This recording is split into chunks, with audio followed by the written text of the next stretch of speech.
Hello, my name is Tamsin Astor and I help busy people organise themselves so they have time for what they want, time for what they need, and time for fun.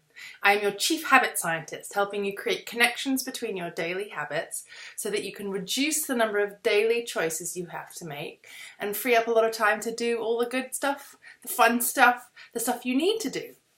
One of the things that I notice in my coaching practice is that people will start to get themselves organized and will start working on sleeping, on eating, on meditating, exercising, some of these, daily habits that help us achieve success and actually, interestingly, divides the rich from the poor. And when I say rich from poor, the study that looked at people who earned 35,000 or less, or those who earned over, I think, 120,000 or more.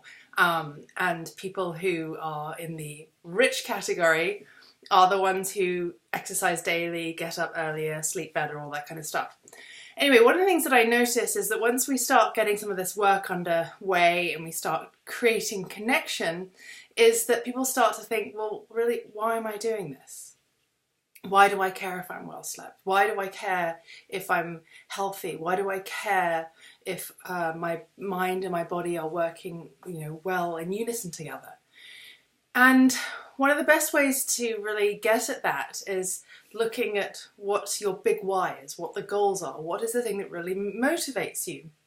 The way I like to do that with my clients, and if you're not aware, my business is called Yoga Brained. Yoga means union.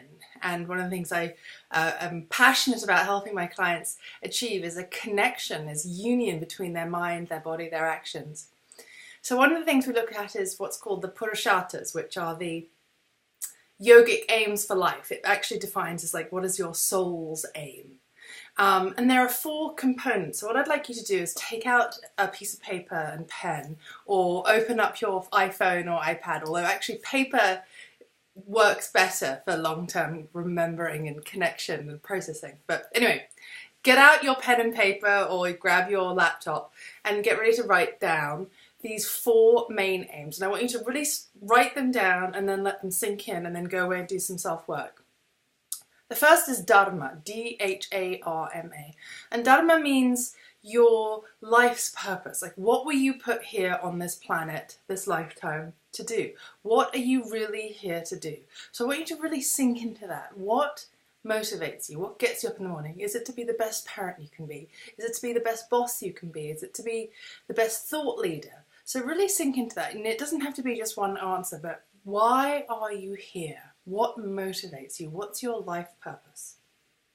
The second is Artha, A-R-T-H-A.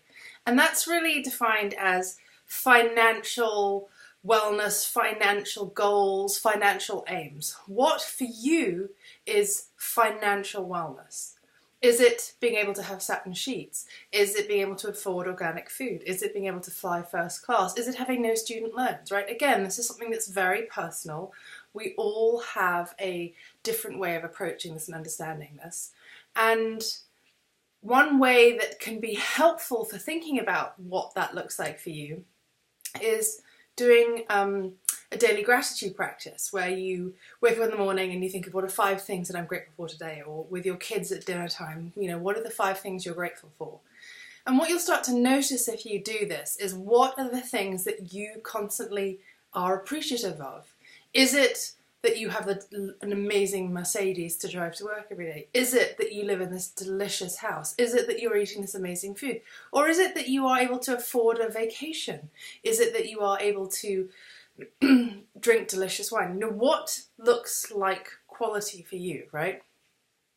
The third is Kama, K-A-M-A, as in like the Kama Sutra. And that's really about pleasure. What does pleasure look like for you in your life? What does pleasure feel like, right? So again, I want you to think about all kinds of pleasure. I want you to think about sensual pleasure, what feels good on my body and my skin, is it having weekly massages? Is it being able to soak in the tub once a week? Is it having organic cotton clothing on your skin? Is it having a really fulfilling sex life, right? So think about what sensual pleasures are. What are the things that really motivate you to create the kind of life you want?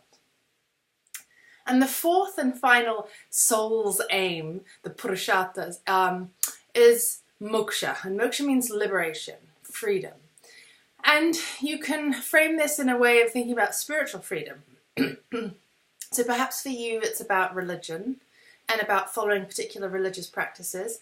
Perhaps it's more about how you connect with your community at large. So it's about maybe volunteering with local community groups that do things that are important in your neighborhood, like maintaining green space or protecting animals.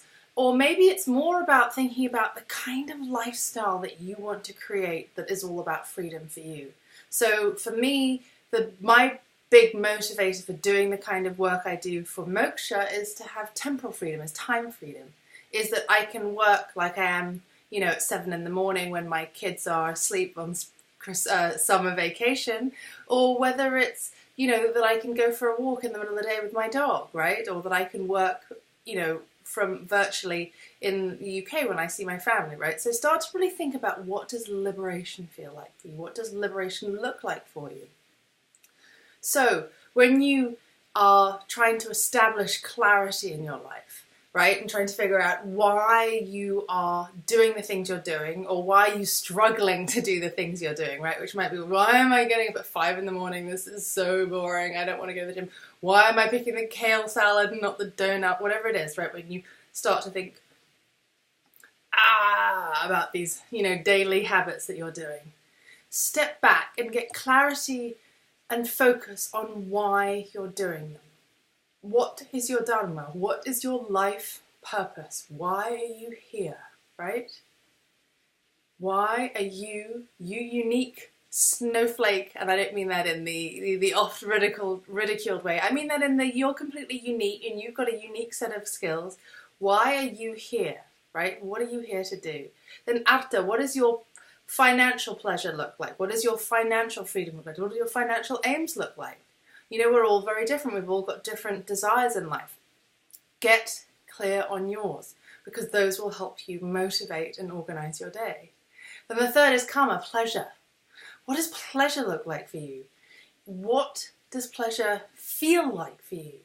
We're all, again, very different. For some of us, food is fuel, and food does not create a huge amount of pleasure. It's just something that needs to be dealt with. For other people, like myself, food is a huge part of my life. I love to travel so I can try interesting foods. I love to be able to afford delicious organic food. I like to be able to cook lots of delicious plants and figure out how to share them with my friends and family. Then moksha, liberation. What does spiritual freedom, what does liberation really look like for you? Is it being free in time and space? Is it being financially free? Is it being your own boss? Is it being able to wear whatever you want? Is it being really connected to your local community and environment? So that's what I want you to sink into. These steps, if you can reflect on them, are really powerful for figuring out clarity of action, because when you figure out what kind of life you want and what motivates you, it's much easier to figure out how to say no. When somebody says, will you join this group, this volunteer group, will you take on this extra work? You can step back and look at your purusharthas, look at your soul's aims, and then figure out, does this fit with the kind of life I want? Thank you so much for watching. Again, my name is Tamsin Astor, and I help busy people organize themselves so they have time for what they want, time for what they need, and time for fun.